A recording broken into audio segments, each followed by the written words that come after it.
हमारा शरीर जीवंत होना चाहिए, हमारी शारीरिक ऊर्जाएं जीवंत होनी चाहिए, हमारा मन खुश होना चाहिए, भावनाओं में उत्साह होना चाहिए।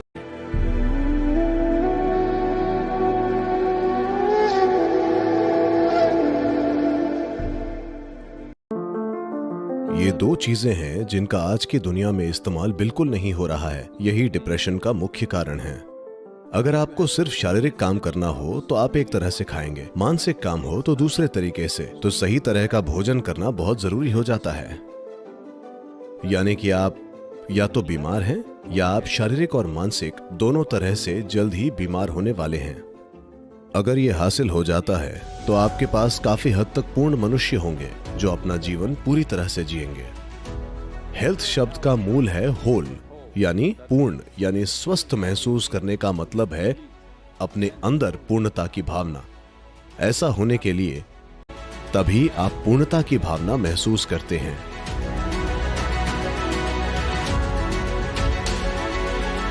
मूल रूप से मनुष्य में बाहरी कामों के लिए कुछ मात्रा में ऊर्जा तय होती है।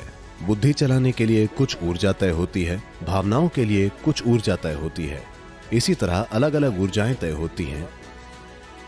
ये हर व्यक्ति के लिए अलग अलग होती है, पर आमतौर पर जो ऊर्जाएं तय की गई हैं, विशेष रूप से शारीरिक काम और भावनात्मक आयाम के लिए, ये दो ऐसी चीजें हैं जिनका आज की दुनिया में इस्तेमाल बिल्कुल नहीं हो रहा है। यही डिप्रेशन का मुख्य कारण है, मेरा विश्वास कीजिए।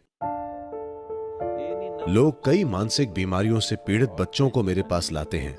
मैं उन्हें सिर्फ एक बात बताता हूं, कोई खेल जो उन्हें पसंद हो, तैराकी, टेनिस, कुछ भी, और संगीत।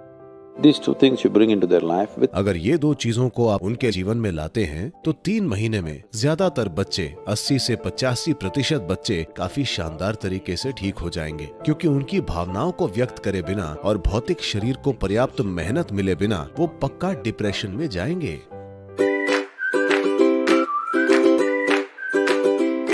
आजकल ऐसा हो गया है, सूर्योदय मतलब लोग अपने फोन स्क्रीन पर देखते हैं, सूर्यास्त मतलब लोग अपनी फोन स्क्रीन पर देखते हैं। हाँ,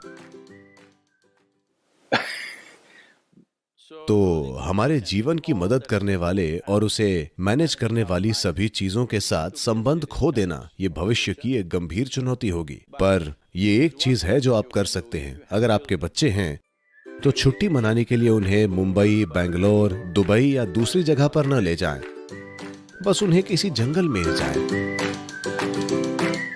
या उन्हें किसी छोटी सी नाव पर ले जाएं, या कुछ भी। उनका प्रकृति से जुड़ना जरूरी है। आप देखेंगे कि बच्चे बहुत उत्साहित हो जाएंगे और वो कितना शामिल हो जाएंगे। आपको ये समझने की जरूरत है कि आपके शारीरिक और मानसिक स्वास्थ्य को बहुत आसानी से मैनेज किया जा सकता है अगर आप प्रकृति के तत्वों, पानी, मिट्टी, प्रकाश और ऐसी चीजों के संपर्क में रहे। तो आप जितने ज्यादा संपर्क में रहेंगे, आप शारीरिक और मानसिक दोनों रूप से उतने ही संतुलित होंगे। ऐसा हर इंसान के साथ जरूर होना चाहिए। इस देश में हमने भोजन के ऐसे नियम बनाए हैं। अगर आपको सिर्फ शारीरिक काम करना है तो आप एक तरह से खाते हैं, मानसिक काम हो तो दूसरा तरीका। पर आज हम में से कोई भी वैसी स्थिति में नहीं है। हमें शारीरिक और मानसिक दोनों ही तरीकों से तेज होना पड़ता है ना? सिर्फ शारीरिक या सिर्फ मानसिक मेहनत के दिन गए। हम सभी को शारीरिक और मानसिक दोनों रूप से अच्छा होना चाहिए। इसीलिए सही तरह का खाना खाना बहुत जरूरी होता है। विशेष रूप से कुछ चीजें जो बहुत सकारात्मक हैं, वे हैं एशकार्ड या सफेद पेठा। अगर आप हर दिन 1 गिलास सफेद पेठे के रस का सेवन करते हैं तो आप साफ देखेंगे कि आपकी बुद्धि अपने आप तेज हो जाएगी। आप मानसिक रूप से बहुत तेज हो जाएंगे, अभी से कहीं ज्यादा। खासकर बच्चों को सफेद पेठे का रस जरूर पीना चाहिए। सफेद पेठे का रोजाना सेवन करने से आप साफ देखेंगे कि आपका दिमाग स्पष्ट और तेज हो जाएगा। This will be noticeable within a few weeks of consumption of Ashgard. अगर आप कॉफी पीते हैं तो ये आपको ऊर्जा के साथ उत्तेजना भी देती है। सफेद पेठे का जूस पिएं, इससे आपको भारी मात्रा में ऊर्जा मिलती है और साथ ही ये आपको बहुत ज्यादा शांत रखता है। शहद का रोजाना सेवन भी आपके लिए अद्भुत काम कर सकता है।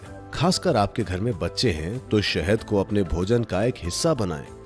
मानसिक स्थिरता, शारीरिक खुशहाली और जीवन शक्ति, बस रोजाना शहद खाकर इन सभी चीजों को काफी बढ़ाया जा सकता है।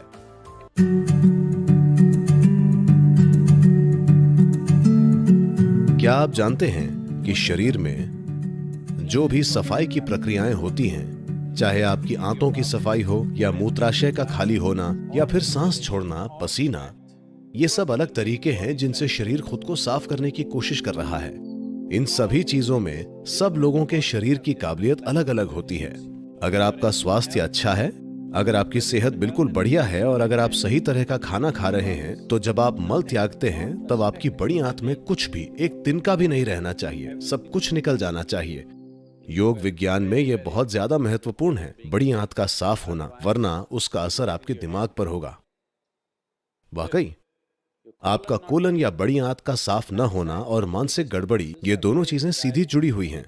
योग विज्ञान की जीवन की समझ के अनुसार सुबह जागने के बाद 20 मिनट के अंदर स्वाभाविक रूप से अगर आंतें खुद को पूरी तरह से खाली नहीं करती हैं, तो यानी कि आप बीमार हैं या आप शारीरिक और मानसिक रूप से जल्द ही बीमार होने वाले हैं। इन दोनों में से कोई भी जो आप में ज्यादा कमजोर है वो पहले खराब होगा। अगर आप आयुर्वेदिक डॉक्टर के पास जाते हैं तो आपकी जो भी समस्या हो, सबसे पहले वो आपकी आंत साफ करेगा, क्योंकि बड़ी आंत को साफ रखना बहुत जरूरी है।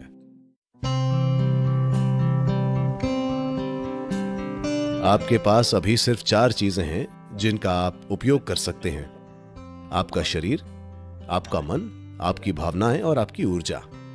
अगर आप इन 4 चीजों को अच्छे से मैनेज करते हैं तो वे आपके लिए एक खास स्तर का जीवन बनाएंगी। अगर आपके पास स्वस्थ शरीर है तो आप एक तरह से जिएंगे। अगर आपके पास एक बहुत ही स्थिर और तेज दिमाग है तो आप दूसरे तरीके से जिएंगे। अगर आपके पास स्थिर और उल्लासित भावनाएं हैं तो आप दूसरे तरीके से जिएंगे।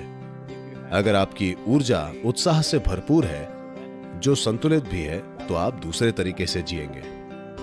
अब ज्यादातर लोग जो अपने जीवन में अलग स्तर की गतिविधि में हैं, उनके लिए इन चारों चीजों का उचित स्थिति में होना जरूरी है। तो इनर इंजीनियरिंग इसी दिशा में एक कोशिश है कि कैसे कोई इंसान शारीरिक स्वास्थ्य, मानसिक शांति, आनंद और भावनात्मक स्थिरता, उत्साही और उल्लासित ऊर्जा और भीतरी संतुलन पा सके। अगर यह हासिल हो जाता है तो आपके पास काफी हद तक पूर्ण मनुष्य होंगे जो अपना जीवन पूरी तरह से जिएंगे।